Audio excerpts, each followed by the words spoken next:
Hey guys, hit subscribe right now for a free piece of advice. Wood with Jon Stewart. Wood with Jon Stewart. I'm gonna go to the bathroom. Should I? Could I? Can I? Ladies and gentlemen, we are witnessing Matthew Daniels urinate. Now, I hope there are no parks or schools nearby. Otherwise, this could be a crime. But at least it's on video. We can all see what he's doing. All right, thought he was finished. He's continuing. Interesting how he moves around so much. Really trying to kill all the grass, I guess. And he's back. Goddamn camera following me around. Got that all on record there, Matty boy. That advice? Subscribe to this channel. Idiots. Hey, folks. Welcome to the Outtakes podcast with Mickey, Matt. and Dan. Talk Disney. So, Matt. Hey. Would you consider yourself a Disney fan? I'm not saying Disney adult, but are you a Disney fan in general? The criteria is, would you visit Disney World or Land without your kids, right? Well, that's a Disney adult. I have done that. Okay. So you are both a fan and a Disney adult. But maybe I'm a Disney mole. Maybe I did it to infiltrate something. Oh, okay. You're there as a spy. Possibly. I don't want to give up my cover. Yeah. And then return to report to nobody. So you visited Disney World as a triple agent. Possibly. Reportedly. Okay. Are you embarrassed? Is that what's going on here? No, I got COVID. I got COVID during it. I don't know why that would be embarrassing. No, I'm not. No, Dan, I'm not embarrassed. Did you get COVID because you were hanging out with Mickey Mouse and he made you have sex with a bat and a pangolin like in South Park?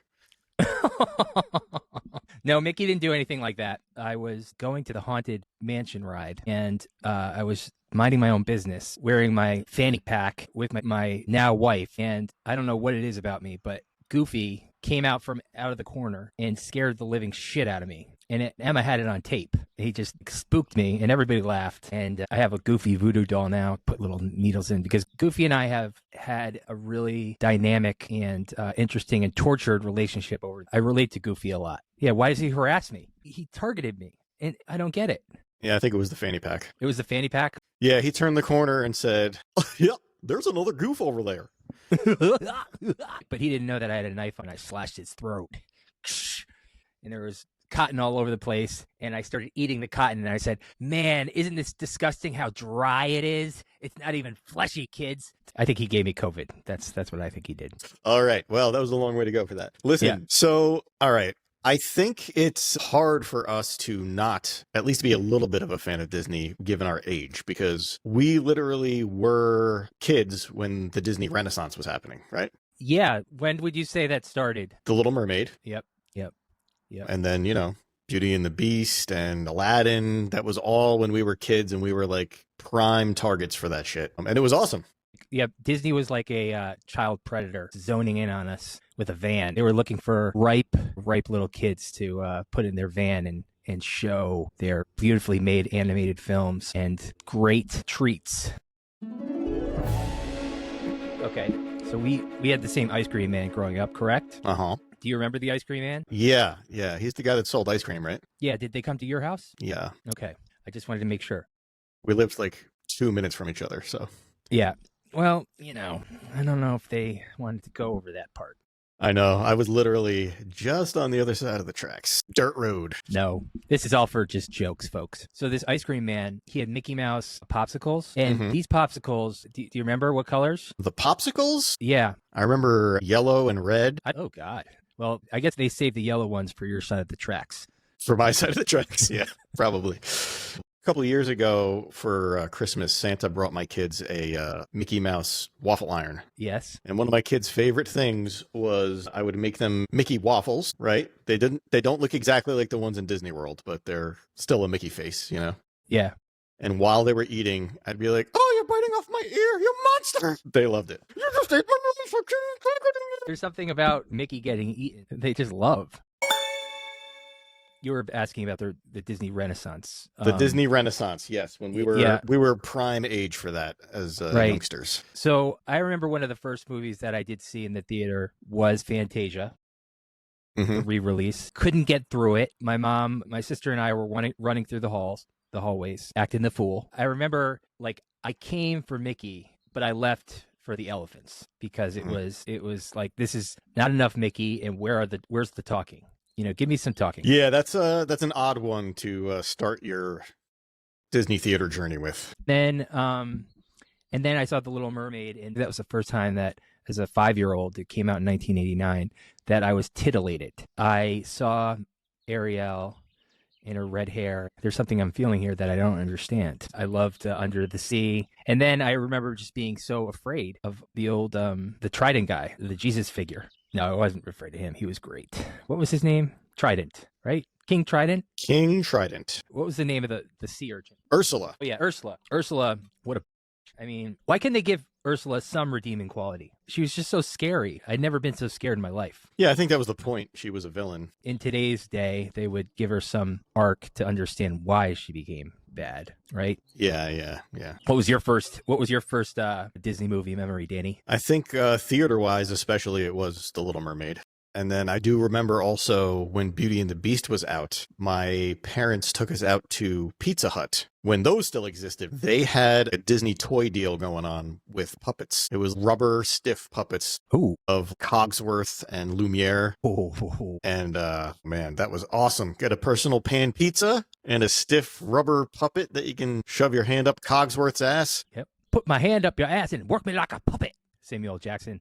Yeah, that really sticks in my brain, going to Pizza Hut and getting the Beauty and the Beast puppets with my sister and my parents, especially because that's probably, we didn't go out to eat a lot. So that was like that was a treat. Oh, that's nice. Yeah, the Pizza Hut was one of my favorite places to get heartburn. That's where I learned how to get heartburn. Dan, do you remember in chorus what we used to sing? Under the sea. No. Is that what you're referring to?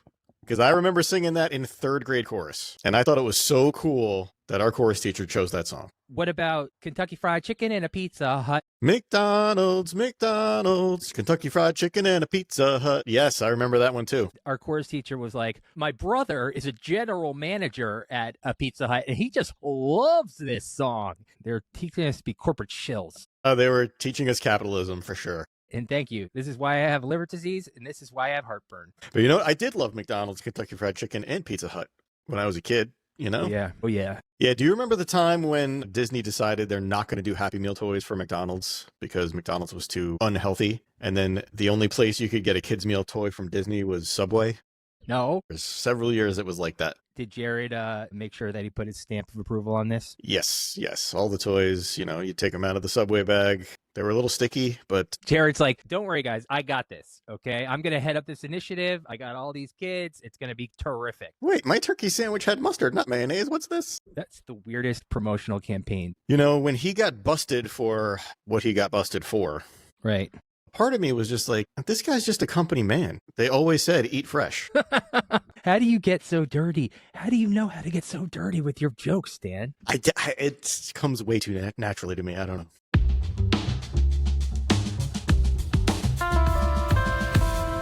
So I saw Beauty and the Beast the day after Thanksgiving, November 28th, 1991. Man, you're like Mary Lou Renner with these dates all the time. I remember every single movie I've ever seen. I was with my sister Megan Daniels and my Aunt Steph and Aunt Andy.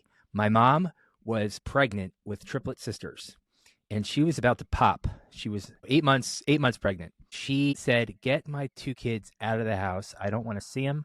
I don't want to know them. They took us to the movies, and we saw Beauty and the Beast. It was such a fun experience. But after we come out of the movie, we called my dad, and we found out that my triplet sisters had been born. My sister started freaking out and hid under the seat in the theater, and she wouldn't come out, and we couldn't find her. And she just wanted to stay with Belle. She kept saying, let me stay with Belle. I don't want to leave. Let me stay with Belle and the Beast. And I was like, but the Beast is gruesome. And she's like, I just like the theatrics. It's a Broadway show. And I said, I know, they did a terrific job. But guess what? The composer, he's got HIV and he's going to die. And so nothing lasts forever, Meg. We must face this reality. And then I started getting on the seat. Somewhere over the rainbow. And she said, Matt, just take it easy. I'll leave the theater and we'll go to the hospital.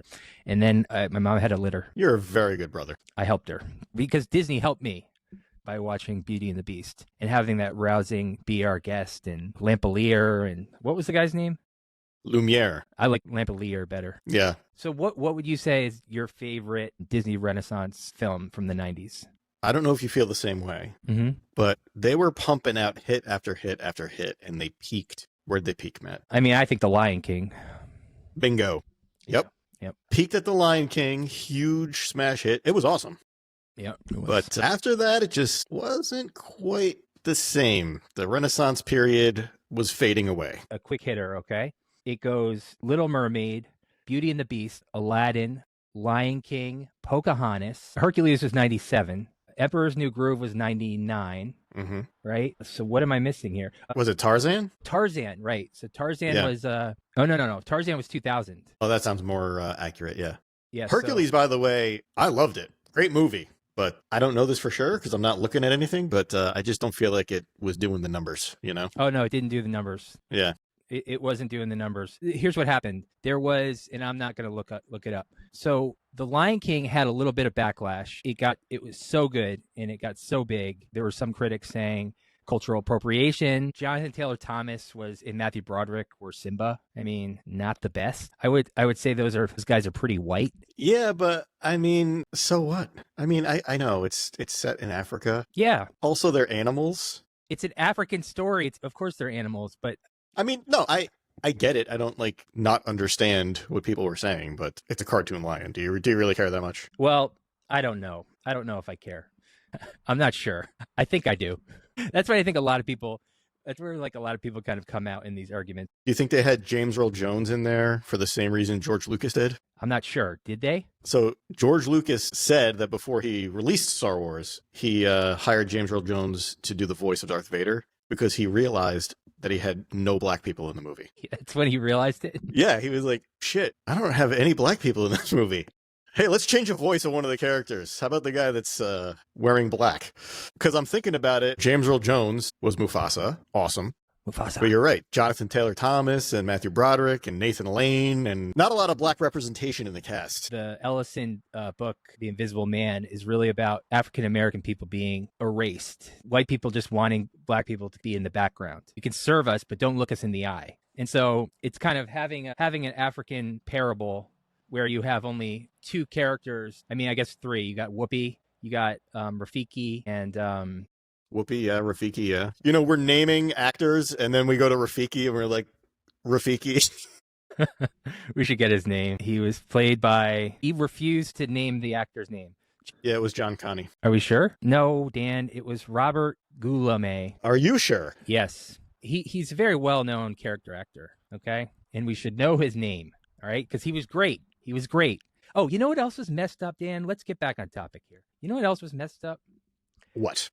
About The Lion King? They had Jonathan Taylor Thomas doing the voice acting, but then they had an African-American boy doing the singing. Yeah, well, you know, back in those Renaissance days, a lot of... in the 90s. In the 90s, yeah, Yeah. during the Disney Renaissance. Most of the movies had a different voice actor for the songs. The guy that voiced Aladdin was Steve from Full House, I but know. he didn't sing any of the songs. Yeah, another problematic. The exception is Ariel. And Robin Williams. Beauty and the Beast, the actors sang. We can edit this out. Blanking on the name. Jodie Benson. Jodie Benson. Yeah. Yep. Great Belle. Oh, no, she was Ariel. She was Ariel. Yeah. She did the voice. She did the singing. She kept coming back too for like the Little Mermaid animated series and the straight to VHS sequels. Yeah, she was a Disney. Oh, whoa. Cut it, Mark. God. I'm not going to let you excuse that. That was weird that they had Jonathan Taylor Thomas do the voice acting, and then they had his name was like Jason. They had Jason do the actual real singing. JTT was He was a heartthrob. he was Tiger Beat. He was Tiger Beat. He was on ABC, Home Improvement. I'm not trying to just brush past what you're saying. Right. That is a little weird, but also then you can, why is it that weird? They're both just boys. Why does it have to be black and white? Why did you even notice that? Because racism exists. Yeah, apparently in your head. I guess you see color. I do. So You with your gray trees behind you. I don't see color. So after The Lion King, Pocahontas came out. Things started to change. The colors of the wind. They were like, okay, this is one step too far. The cultural misappropriation. Yeah, well, one of my favorite songs was from that movie. Savages, savages, barely even human, savages, savages. barely even human. Disney. I mean, I appreciate the realism, but this is for kids. I think Mel Gibson was like, go harder, harder, Yeah, harder. yeah. John Smith. That movie whitewashed the hell out of the story. Dan, can you give us the reality versus what happened in the story? Been a while since I read up on real life Pocahontas, but I believe she was like 13 or something like that at the time. Yep.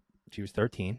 She really did stop her chief father from killing John Smith, but she was way too young. And then, as the sequel straight to VHS showed, she ended up marrying a different white guy from Europe, John Rolfe. Right. Was he like the governor in the movie?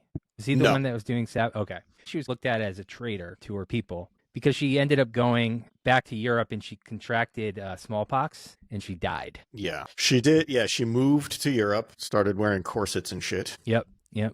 She got part of that life. She got seduced by the white devil. She probably would argue that she was trying to help her people by becoming some kind of ambassador, you know? Yeah.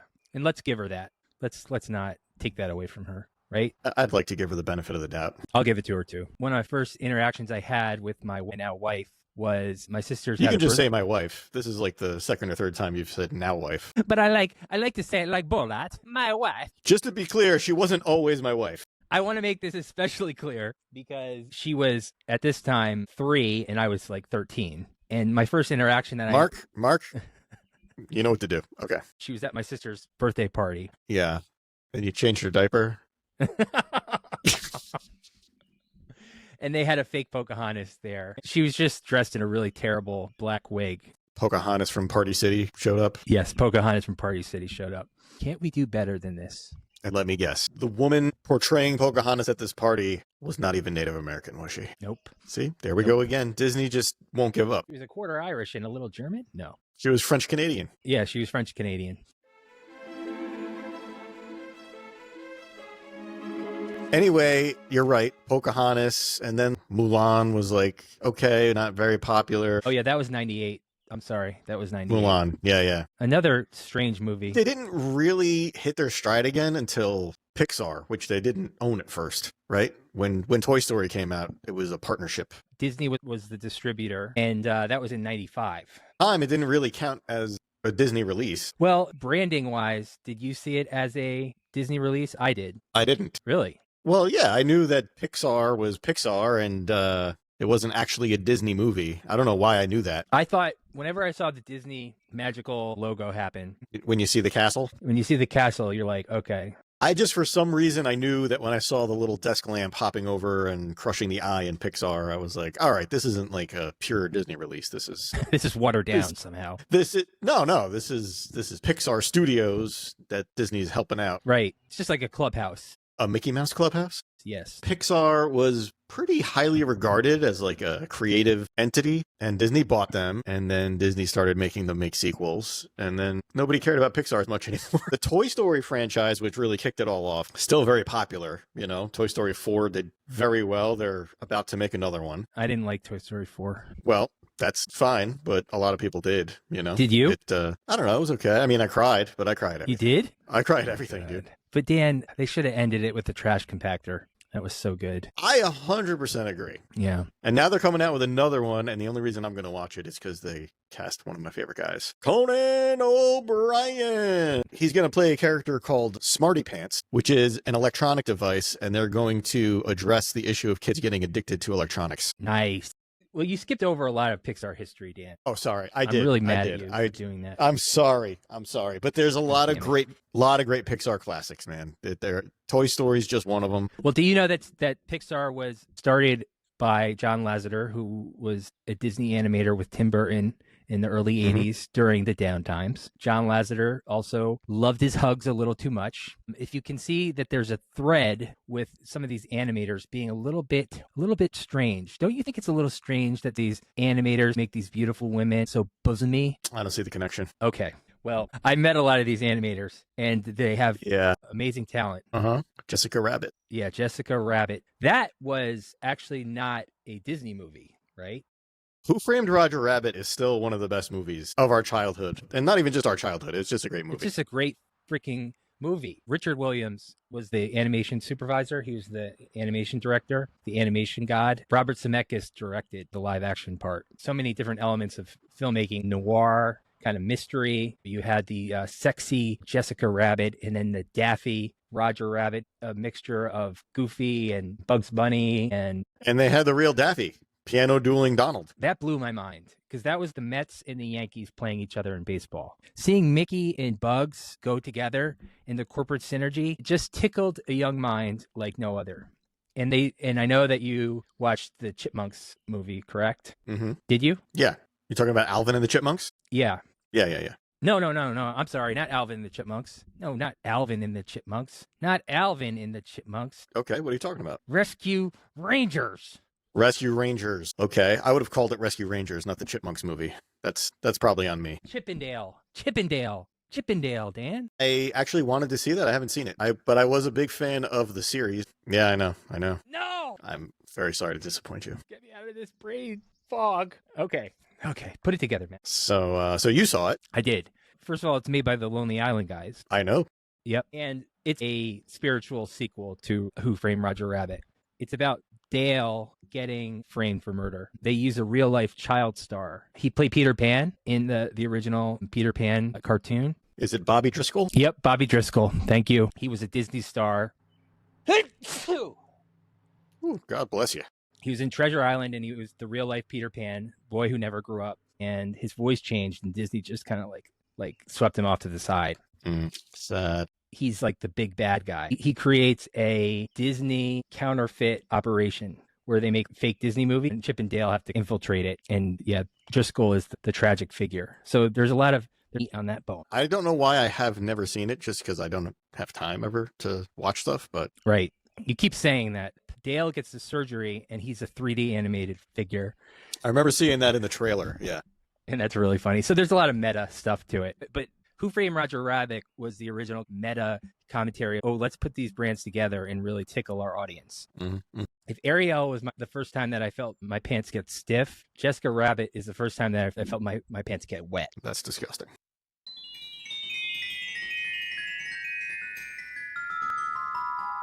Even for you. That's not going to play well on YouTube Shorts. Oh, you have gone too far. The Disney brand says no. This is going terribly. I think even Betty Boop did it for me. Betty Boop? Yeah. Oh, my God. Yeah. She was in that it, too. movie, you know? Yeah, she was in it, too. And then Bob Hoskins. I mean, what kind of movie did he think he was in when he's acting with these fake animated characters? Right? I don't know, but he did a great fucking job. Yeah. Christopher Lloyd? How about Christopher Lloyd? Oh, he scared the shit out of me. Yeah, he scared the shit out of me in that movie. Oh. We were talking about Pixar and stuff. I remember this is one of the things that came to my mind. I remember when something like Brave came out, mm-hmm. and I remember thinking in my head like, "Oh, this is like a Disney Studios one. This is not Pixar, but this is like Disney trying to do the computer animated thing." You know? But Brave is Pixar. Oh, Brave was Pixar. You're right. Yeah. Tangled. You're thinking of Tangled? Okay. I'm thinking of Tangled. Yeah. John Lasseter took over Disney animation, where he was like, "I'm gonna like revitalize Disney feature animation." Well, I think one of the big reasons for like Toy Story, you know, mostly being focused on the toys was also like the limitations of CGI at the time. Right. You didn't really have to render any hair. Like everything was hard, smooth surfaces and all that. And that's why you had the uncanny valley of Sid. Sid was super creepy. Oh, yeah. And the dog, his dog too, was creepy. I saw that. How many times did you see that in the theater? Toy Story? Yeah. In the theater? I don't know, maybe like twice. I saw it a lot more at home. I think I saw it 3 times. I saw it with my grandfather, who never even talked to me. For some reason, he took me. And he was just silent the entire time? Did he buy you popcorn or anything? Did he just point to the popcorn and be like, I think the only thing he said was, "Matt, these red lights and Danbury are pretty long." "You're right, Pop-Pop." He's like, "You've gotten fat." Maybe that's all he said to me. No, I love Pop-Pop. Love you, Pops. R.I.P. He's all the way over there. I could see him from over here. But I can't even picture him watching a Disney movie. I know my grandmother loved Disney movies. She used to put me in front of the TV and I'd watch all the Disney shorts. So that was what really got me started with Disney, was all the Mickey Mouse stuff. Yeah, I remember when I was very young, we lived in an apartment over my grandparents' garage for a little while. Nice. Oh, that sounds cozy. It was at the time when you had to separately purchase the Disney Channel on your cable package, and my grandmother did that Nice. for me, so I could have the Disney Channel. They didn't even have regular commercials, I don't think. I don't think they did. Yeah, Yeah, it was cool. it was cool. Disney was like air conditioning on a summer's day, breath of fresh air that wasn't necessarily fresh. It was artificial, but it was AC. It's funny, though, that these cartoons from the 30s, at that time, like 50 or 60 years old, right? And we were watching the same cartoons that our grandparents were watching. Isn't it funny how we had stuff like that, old cartoons, stuff on Nick at Night? We would be able to get cultural references about stuff that was way before our time that our parents would make or something like that. And now our kids have no idea any of the stuff we talk about. And then they start talking to us about Skibbity Toilet Ohio Riz, and there's no crossover. And we just call the doctor and we're just, my child has a touch of tism. Please help us, doctor. We need these kids to get medicated. They're talking about something in Ohio, and they're asking about the Wi-Fi connection. You don't even exist, man. Dan, I watched Bewitched. I watched The Brady Bunch. I watched The Honeymooners. Gilligan's Island. I listened to a podcast about the Brady Bunch, and Peter and Greg were talking about how they asked the creator, what happened to Carol's husband? We don't talk about Carol's husband. America doesn't want to know the dirty details of what happened to Carol's husband. They never spoke about it. Greg and Peter said how confusing it was as a child actor having to pretend like they were blood brothers and sisters with these blonde girls. And they're like, this doesn't make any sense, Sherwood Schwartz. And Sherwood's like, America can't handle divorce, so we're just going to pretend that you guys are blood relatives. And the kids knew that that wasn't right. Wait, what? The kids. Nobody pretended they were blood relatives? What are you talking about? That's how they acted. They never spoke about the dynamic.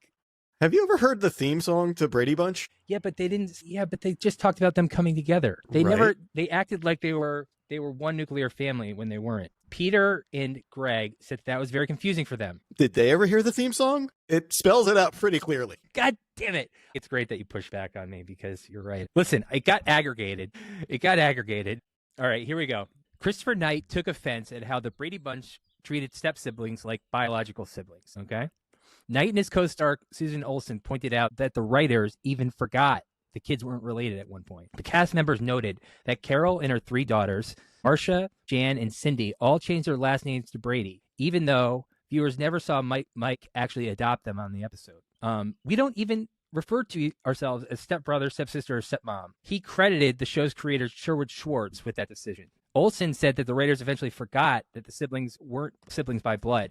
They had Jan say, "You're my brother. Blood is thicker than water," she remembered. And even Chris went to the producers and said, "We're not related."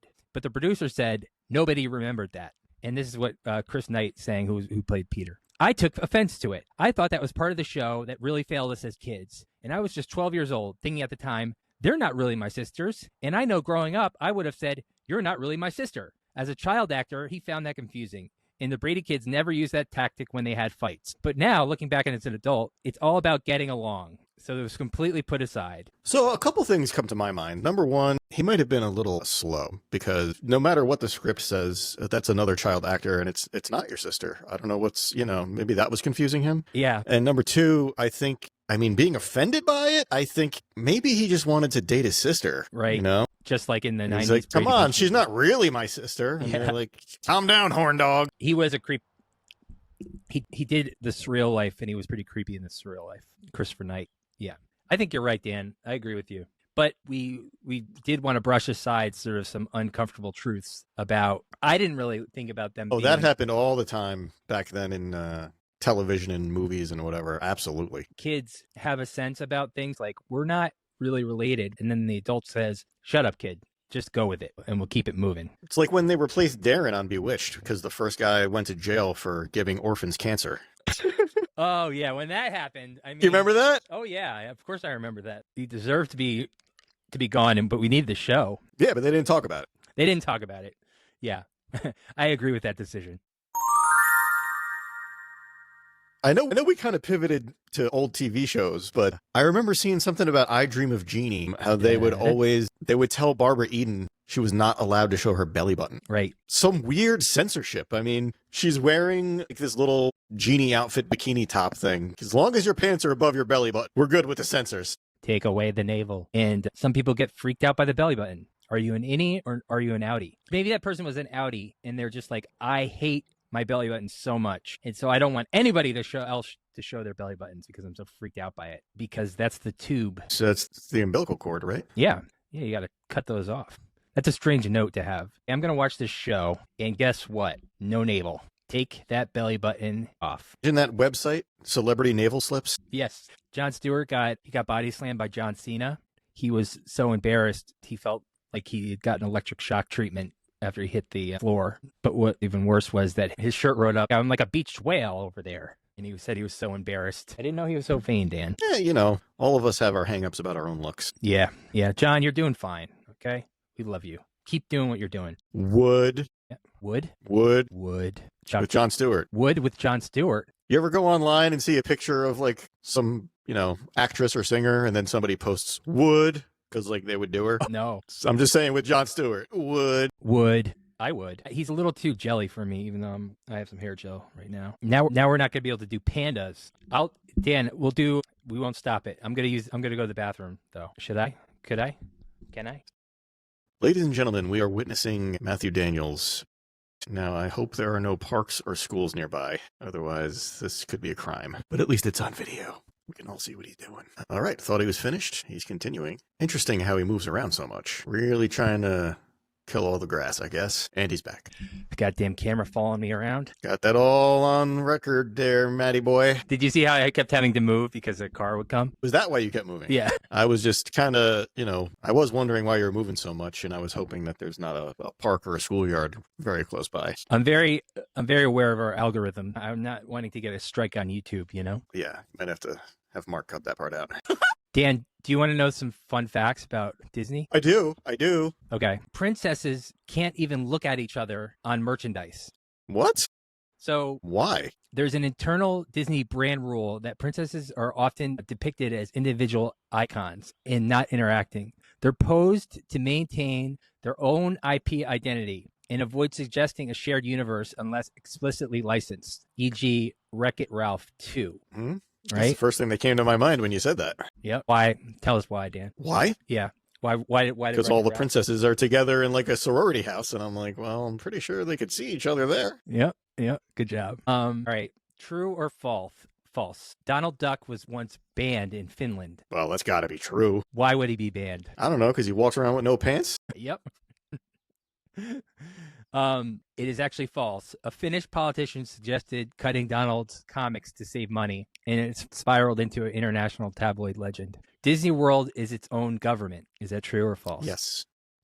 It is 100% true. They send a lot of funding to Ukraine. No, it is not true. It is true.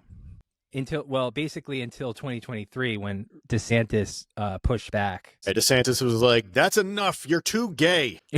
Oh, stupid guy. Did you know that there was the park formed a private Disney security team disguised as janitors who tracked undesirable guests and monitored drug use, especially in the 1960s and 70s. I did not know that, but that's cool. Hey, did you know Ron DeSantis got married at Disney World? I think I did know that. Son of a bitch. I don't really know if that's true. I learned it from Bowen Yang. He's a good enough source. But yeah, he wouldn't lie. Do you know what the original purpose of Epcot was? Yes. Originally, the giant from Mickey and the Beanstalk needed a place to golf, and that's what the Epcot ball was constructed for. Yes. Yep. That's true. It was also experimental prototype community of tomorrow. It was meant to be a utopia for Walt Disney. Oh, yeah. I've heard that. Disney, it's also made people think of animals as people, and I'm sick of that, okay? Because chipmunks, when I'm driving on the road with my wife, my now wife, Emma, and she stops on a dime because a chipmunk crosses the road, and we swerve and we like spin around and crash the car. Yeah. To save the chipmunk's life, because the chipmunk is supposed to be like this Disney character that she thinks is, living in this inner world. And it's not true. Okay. We're not Cinderella living with mice. These are rodents. I mean, I'll do that too if the chipmunk's wearing a leather jacket and a fedora or a Hawaiian shirt. Right. Because then it's a life worth saving. He's a celebrity. I mean, we need to preserve animals who are celebrities, right? Yeah, I know what you're saying. Don't try and kill me for the sake of this chipmunk. Right. Unless they're a celebrity. Yeah. If they're a celebrity. Unless they're a celebrity. Yeah. If they're a celebrity, we can keep them. Of course, the animal celebrities need to be preserved. But but I'm a little bit tired of projecting our human emotions and lives onto these animals because of Disney. Mickey Mouse Yeah, really wasn't, Mickey Mouse wasn't even funny. he was like the straight guy, pretty much. Yeah, he was, overrated. It really, really must have burned your buns when they came out with Zootopia. Then, I love Zootopia. oh, well, that's everything you're against. They just threaded the needle so well. Animals' lives do matter. Yes. Well, Dan, would you consider yourself a Disney person? I would probably less so as I get a little older, but not, I'm becoming a grumpy old man. So like, I love Disney World. I love all the trips I've taken there. Yeah. But the older I get, the more I'm like, oh, there's so much walking. $8 for a bottle of water. I'm a cranky grandpa. We're 41. Dan, say something bad about Disney. That doesn't have anything to do with Star Wars. Bad about Disney? Okay. Let's see. The Crows and Dumbo were racist, but that's not that bad. You don't care about that. Walt Disney himself was pretty racist. That's not that bad either. Yeah. Chip and Dale, going back to them, actually developed feline AIDS in a lab because they're afraid of cats, and that's pretty fucked up. Like the thing that Gene Hackman's wife died of? Yeah. Yeah. Another thing I wanted to talk about, we didn't really get into, was Goofy, because Goofy was my favorite Disney character. Mm-hmm. And a Goofy movie was a seminal film. I loved a Goofy movie. I actually believe I saw that twice in the theater. Yeah, I might have seen it twice in the theater too. It made about $5 million its opening weekend, and probably like $10 million overall. But did you ever watch the Atlanta Defoe documentary with Donald Glover talking about Goofy? No. Okay. I think we should do a 3-parter.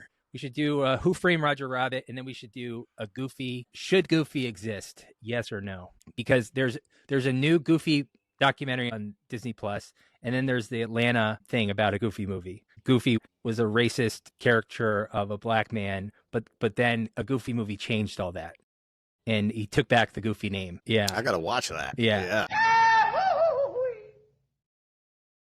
Okay, here's the closing thought. A lot of great nostalgic memories from our childhood from Disney. Became a mega evil corporation to some degree, but we don't care. We still love them.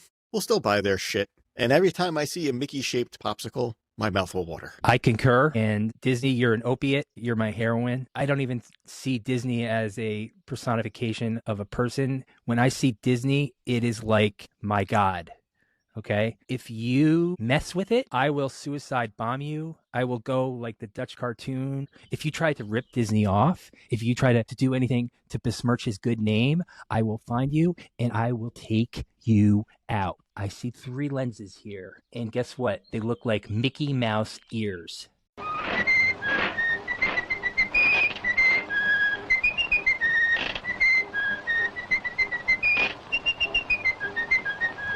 If you don't click subscribe now, you will forget how to read. Hit subscribe now to find out if the carpet matches the drapes. Hit subscribe now, or I'll tickle you through the camera. No, we can't threaten them. Hit subscribe now. Doesn't even have to be with your finger. Hit subscribe now with your tongue. Hit subscribe now if you like milk, or hate it. Just hit it. Just tap it. Hit subscribe now, and you'll see what's on the back of Dan's head. On your hat, Dan. Billabong. Billabong. Hit subscribe now, and you can see my bald spot. Is it really a bald spot? Just saw down the back of your shirt. That's a good one. Hey, hit subscribe right now and not die. I didn't word that the right way. No, that works for me.